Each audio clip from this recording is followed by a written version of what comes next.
Bismillah ar-Rahman ar-Rahim. All praises are Allah's, Lord of all worlds. And may His peace and blessings be upon our Master, the Holy Prophet Muhammad, and his pure immaculate Ahlul Bayt.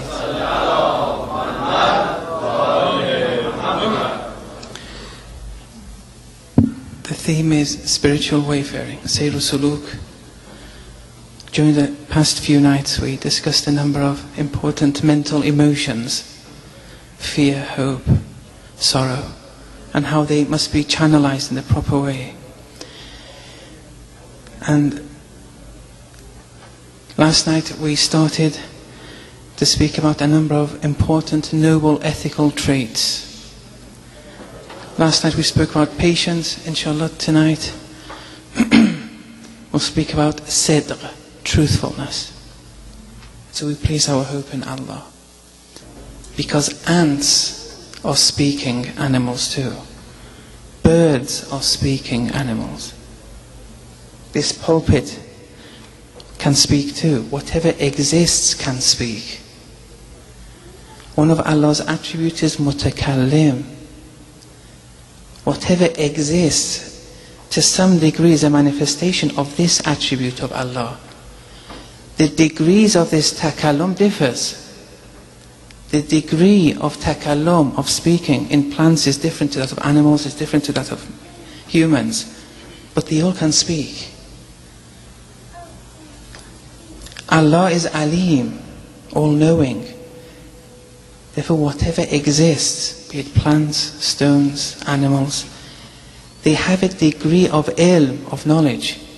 They have a degree of perception. Anyway, this definition given by the logicians, the Urafa don't agree with. They have a different concept of what it means to be a man, what the definition of man is. The Urafa define man as an existence that has the capacity to become the most superior of existence due to the innate fitra within him or her. That's the definition of man.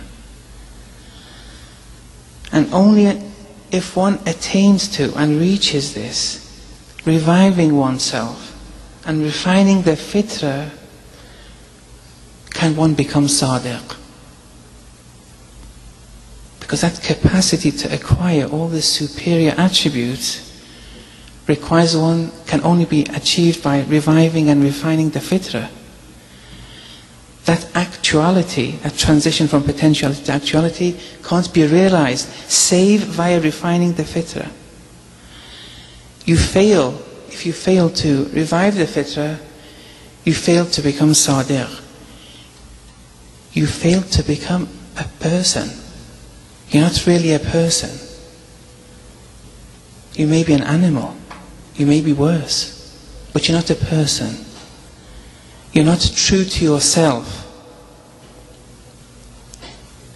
Having the capacity to be good, having the capacity to be generous, having the capacity to be honest, having the capacity to be just, and so on and so forth, itself isn't a perfection. Having the capacity to be good isn't a perfection per se. It's only when it's actualized does it become a perfection. Otherwise, until its actualization, you're not perfect. So if it's not actualized, you won't be sadiq with respect to your essence, that which your essence constitutes in. Moreover, if it's not actualized, you won't even qualify to be called a human, according to the Urafa. You're not even a human. Maybe phenotypically you look like a human, but that essence of yours isn't that of a human. It can be that of animals, or even worse. Now, to support what I've said, I want to read two traditions by the holy Imams. These traditions are in Bihar al-Anwar. If you recite the salawat.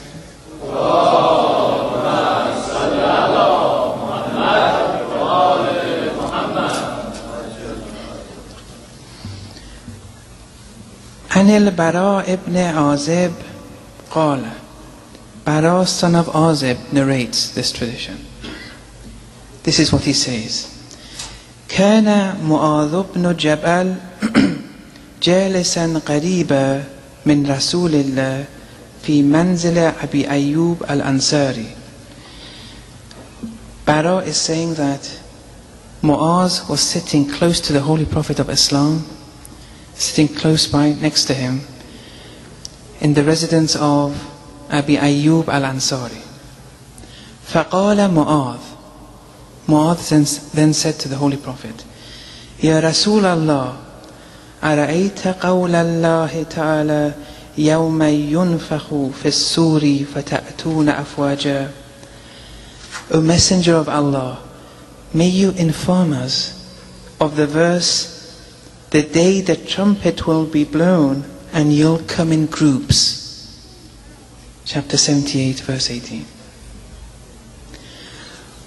The Holy Prophet said, فَقَالَ يَا مُعَاذ سألت عن عظيم من الأمر ثم أرسل عينيه. The Holy Prophet said, O Mu'adh, indeed you've asked a very important question. And then a tear was shed from the eyes of the Prophet.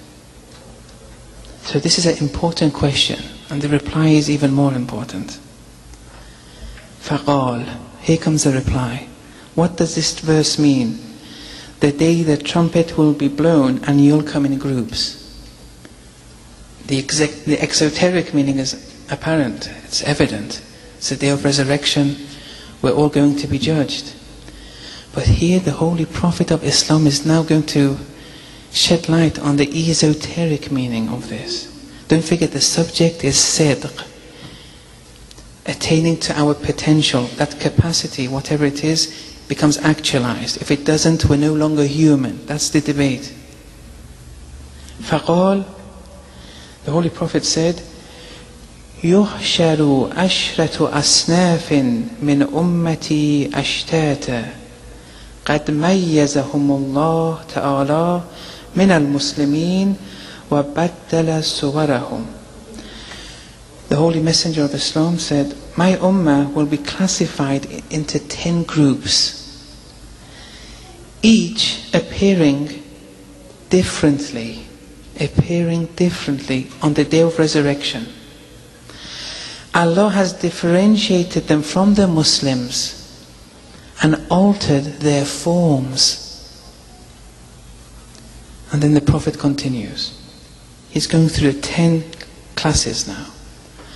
فَأَمَّا الَّذِينَ عَلَى سُورَةِ الْقِرَدَةِ, concerning those who will appear as monkeys. They didn't reach the potential they had. It wasn't actualized in this world. They never became human beings. Some people appear as monkeys. They were monkeys in this world. But in this world they appeared on the outside as human beings. You can't see them as monkeys in this world. But in Barzakh, in Hades, and on the day of resurrection, their true form appears. The Prophet says, concerning those who appear as monkeys, فَلَقَتَّاتُ مِنَ النَّاسِ, they were the gossip mongers amongst the people. Those who just gossip every day, wherever they go, wherever they are, for whatever reason. They just gossip. They gossip so much that this becomes an ingrained attribute within them. I mean, some people gossip maybe from time to time, but these people, it's part of their soul now. Once it becomes incorporated within the soul, that potential, human potential, will never be actualized. You filled it with something else. Essentially, you're a monkey.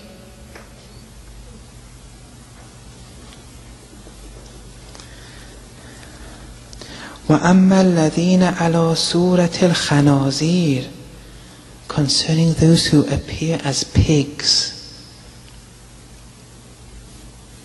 فَأَهْلُ السُّهْتِ, they're the consumers of haram. They consume haram food, they consume haram capital, property.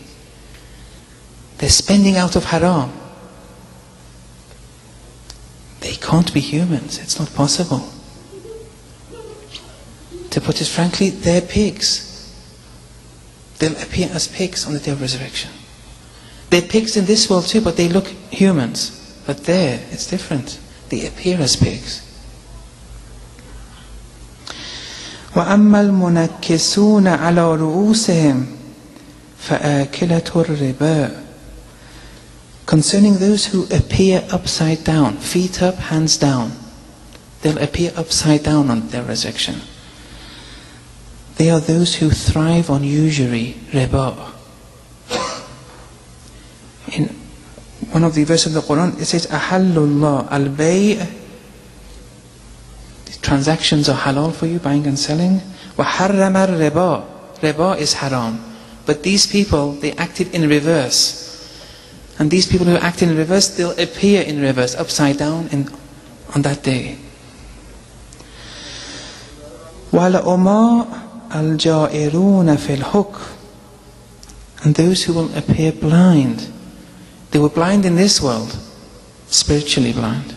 They'll appear blind on the day of resurrection. What did they do?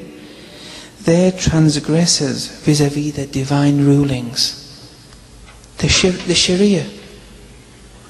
If you don't act in accordance with the Sharia, you're blind in this world and the next.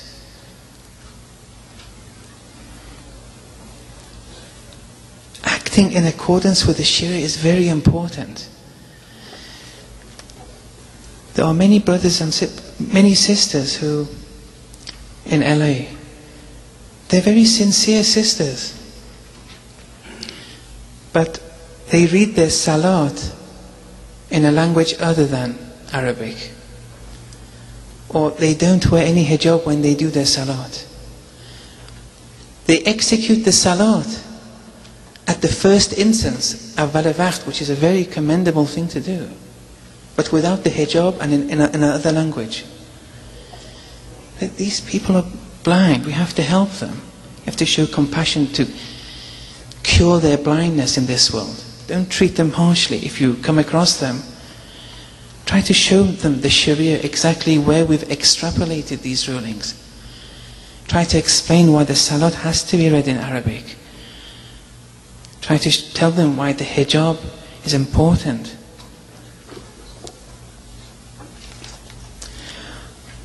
وَالصُّمُّ الْبُكُمْ الْمُؤْجِبُونَ بِأَعْمَالِهِمْ. There'll be those who will appear deaf and dumb. These are those who are self-conceited with respect to their actions. They do one or two deeds, they think they've done everything.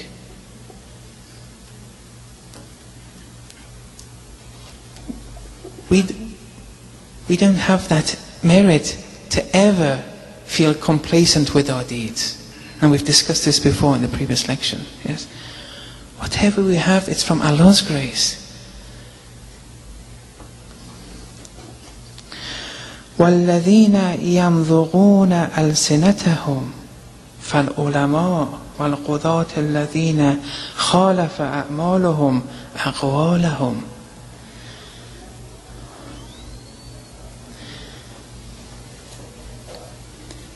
Concerning those who chew upon their tongues, they're the ulama and the judges whose actions were contradictory to what they used to preach. There's a contradiction between what they say and what they do.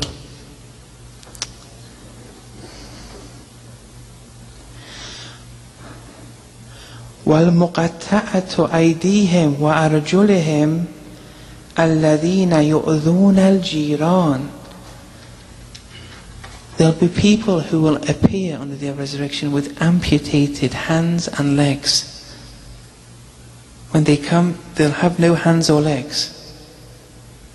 They are those who harm their neighbors. They're a source of bother for their neighbors.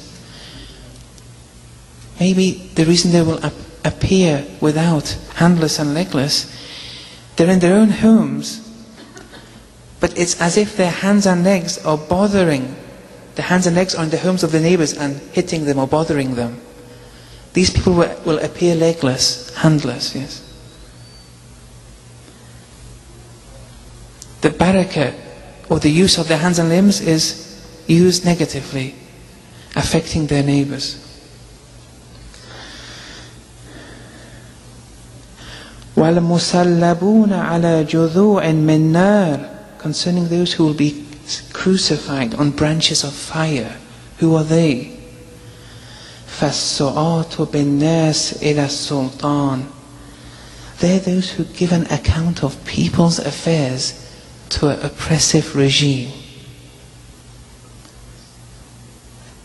Yes.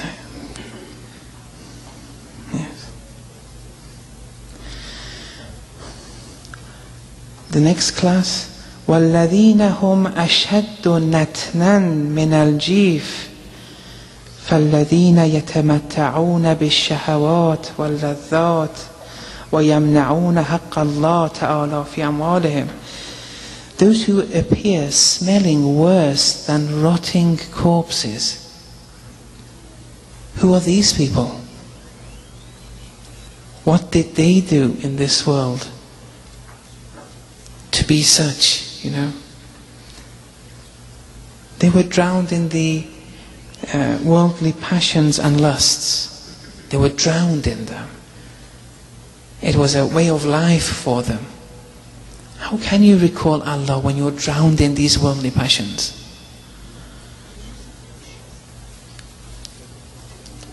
These worldly passions are good, but when you get drowned in them, it becomes problematic. Once Hazrat Sulaiman, Prophet Sulaiman alayhi salam, was walking by, and then a bird, he heard, because he can understand the language of all animals, all prophets can, all imams can. Anyway, with Prophet Sulaiman, he overheard one bird say to his spouse, he said, "Come on, when are you going to have intercourse? I want to have a child quickly so the child can recall Allah, can live according to Allah's way." Then Sulaiman said, even in these actions, the bird didn't forget Allah. Allah was always in the equation. But it's when we drown ourselves in these worldly passions, forgetting Allah totally, that's what's wrong. And those who prevent Allah's rights to be executed over their property, these people smell worse than dead corpses. And finally, وَالَّذِينَ يَلْبَسُونَ الْجِبَابِ, those who appear wearing clothes of fire. فَأَهْلُ الْفَخْرِ الْخُيْلَى, these are the boastful and the arrogant ones. Man, here, and the tradition ends here. Man has a potential. We're born as actual animals. But we're born as potential humans. That potential has to be actualized via refining the fitrah. And until that's not actualized, we'll never be man, we'll never be humans. It doesn't have to be actualized 100%, okay, but at least more than 50. Even if we're not humans, let's be as close as we can to being humans. Let's make that effort. One other tradition on the same topic by Imam Sajjad, the fourth holy Imam, alayhi salam, he said, "An-nasu fi zamanina ala sitte tabaghat." People today in our era may be classified into six groups. Asadun, they're either lions, dhi'bun, wolves, tha'labun, foxes, kalbun, dogs, khinzirun, pigs, shatun, sheep. We're one of these 6. فَأَمَّا الْأَسَدُ, concerning the lions, فَمُلُوكُ الدُّنْيَا يُحِبُّ كُلُّ وَاحِدٍ أَن يَغْلَبَ وَلَا يُغْلَبَ. The lions are the rulers of the earth. They're not humans, the rulers of the earth. Those who rule land, they're not really humans. It's very difficult to be a true ruler. The true rulers are a true minority. The majority of rulers today, rulers of state today, they're not humans, they're lions. أَيَغْلَبَ وَلَا يُغْلَبَ. They like to conquer and never be conquered. Like to conquer by means of oppression and never be conquered. Even if they should be conquered, they won't, they'll resist. These people are lions, they're not humans. وَأَمَّا الذِّئْبُ, concerning wolves, فَتُجَّارُكُمْ, they're the businessmen. The majority of businessmen aren't humans, they're wolves. True businessmen are humans. Inshallah, they're not a minority. In any case, once they become a bad businessman, and then these bad practices become a way of life and become incorporated within their nafs, they exit the realm of personhood. From now on, they're wolves. He or she will look like a human, but he or she is a wolf. فَتُجَّارُكُمْ, they're the businessmen. يَذُمُّونَ إِذَا اشْتَرَوْا, when they want to buy something, they keep on finding faults with that commodity. Oh, but this has this problem, this has another problem. You have to sell it cheaper to me. This is problematic. They keep on finding faults when they want to buy something. وَيَمْدُخُونَ إِذَا بَاءُوا, but when they want to sell their own commodities and goods, they praise it. And this means they transgress the realms of justice. It's difficult to be a healthy businessman, it's very difficult. وَأَمَّا الثَّعْلَبُ, concerning the foxes, فَهَؤُلَاءِ الَّذِينَ يَأْكُلُونَ بِأَدْيَانِهِمْ وَلَا يَكُونُ فِي قُلُوبِهِمْ مَا يَصِفُونَ بِأَلْسِنَتِهِمْ. The foxes are people who use religion as a means of earning money. Yes.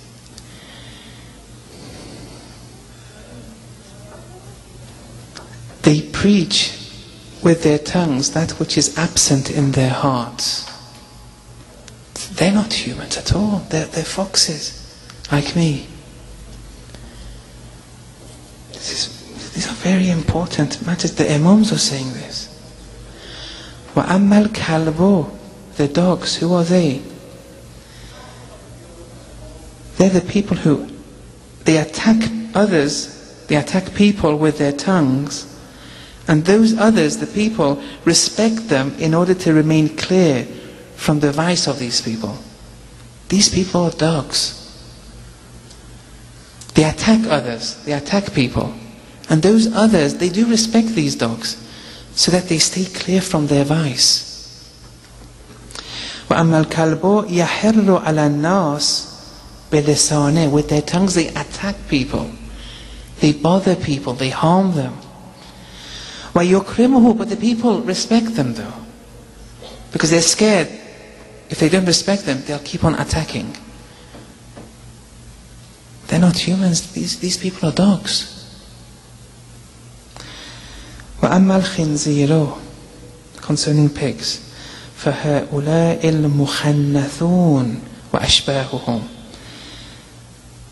لَا يَدْعُونَ إِلَى فَاحِشَةٍ إِلَّا أَجَابُوا. Mukhannathun are people who are ready to be anally copulated with people of the same sex. وَأَشْبَاهُهُمْ, and their like. I don't need to go into detail of that. Yes. لا يدعون إلى فاحشة إلا أجابوا. They never reject an offer when invited. They always accept it to be anally copulated by the same sex. They're pigs. وأما الشاة, the sheep, فالمؤمنون. Many of the mu'minun don't appear as sheep. يجر شعورهم يؤكل لحومهم يكسر عظمهم فكيف تصنع الشاة بين أسد وذئب وثعلب وخنزير وكم. The mu'mineen, their meat is consumed in this world. They're sheep. The wolves will attack them, the businessmen. The ulama will attack them, the foxes. They're just going to be attacked by all the other classes. Like sheep, they're innocent. وَيُكَسَّرُ عَظْمُهُمْ, their bones will be broken. Either by the foxes or the wolves. The muluk dunya, the rulers of the earth. فَكَيْفَ تَصْنَعُ الشَّاةِ. So what can such a sheep do amongst all these animals? It's difficult. So the true images of what we are, the essence of what we are, will appear in Hades, Barzakh, and the day of resurrection. But in this world, Imam Ali Amir al-Mu'minin alayhi salam will say, has said, فَالسُّورَةُ سُورَةُ إِنسان. The physical face is the physical face of a human in this world. وَالْقَلْبُ قَلْبُ حَيْوَانٍ. But the heart is the heart of an animal. The fitra of such people, these animals who are essentially animals, their fitra, which is within them, but it's never become activated. It's never been revived. They were born as actual animals and potential humans, but they remained actual animals and potential humans. They never became actual humans.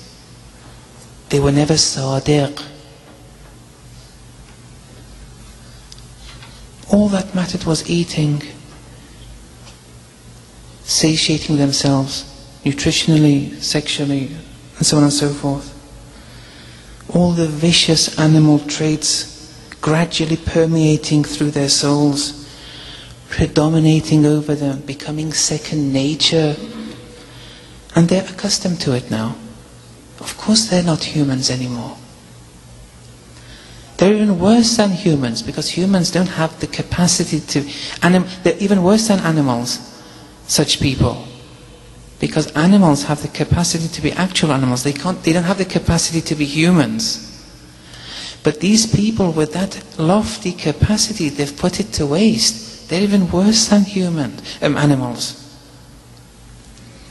In the 45th letter in Nahj al-Balagha, Amir al-Mu'minin alayhi salam has a letter addressed to Uthman ibn Hanif al-Ansari, where the Imam said, فَمَا خُلِقْتُ لِيَشْغَلَنِ الْأَكْلُ الطَّيِّبَاتِ كَالْبَهِيمَةِ الْمَرْبُوطَةِ حَمُّهَا عَلَفُهَا.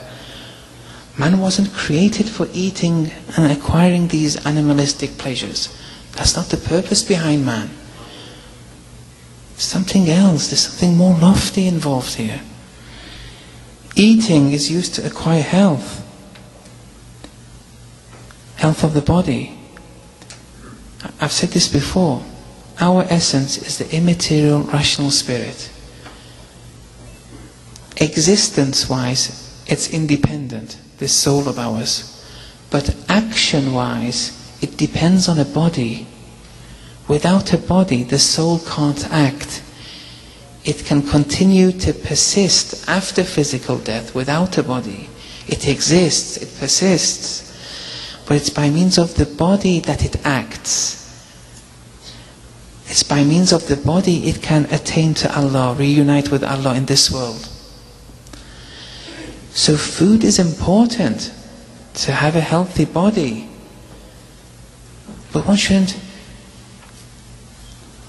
overdo it.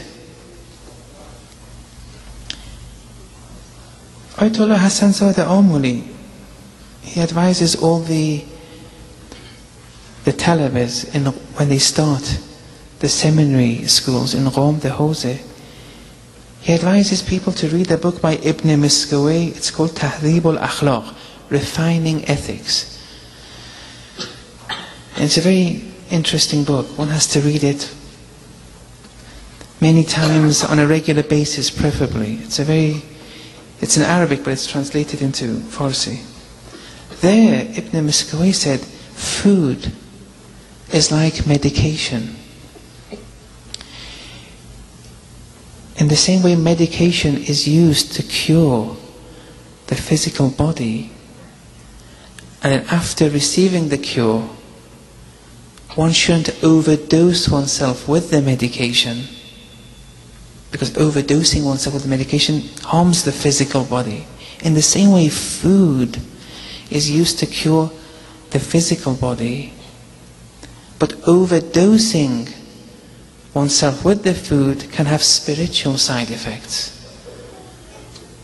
In the same way medication is used, that medication which is necessary, it's used and isn't overdosed. Food, the same rule applies to food. One shouldn't overdo things. Now,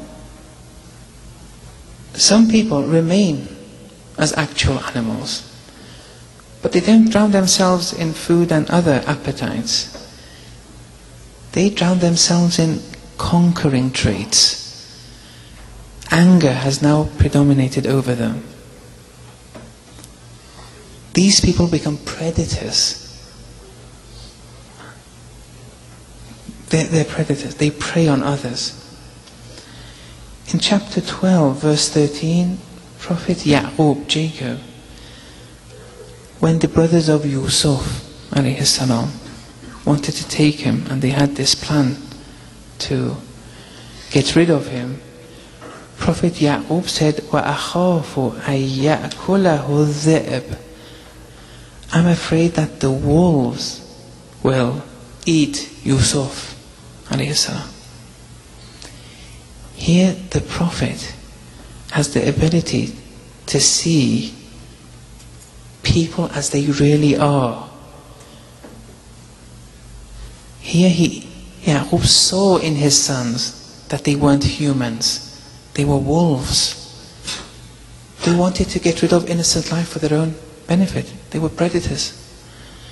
Here this verse, the external meaning is this, that I'm afraid that wolves may consume Yusuf. But the esoteric meaning is this, you're the wolves. Ya'qub saw this. He had that ability. The prophets did have that ability.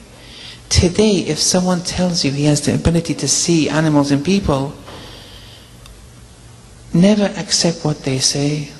You don't need to reject it either. It's not your responsibility to even associate with such people. Most probably they're lying, but since it's possible, don't reject it. But don't accept it either. You don't need this kind of thing. The lesson we have to take here isn't to be attracted by people with these powers. The lesson to be taken is how not to be a pig, a dog, a wolf, a fox. That's what you have to take from this lesson. So the essence of the souls of the brothers of Yusuf alayhi salam was evident to Ya'qub alayhi salam. They were wolves. Okay, now in Sidq, there are two major degrees. I'll mention them and I'll finish the talk inshallah. One is where you have to have sidq, truthfulness, with respect to one's niyyah, one's intention. This is very difficult. You have to turn away from ma siwa Allah. You have to turn away from what other than Allah, whatever it is, you have to turn away from that. If you succeed in this degree, there's no riyah, there's no ostentation in one's ibadat, mu'amalat.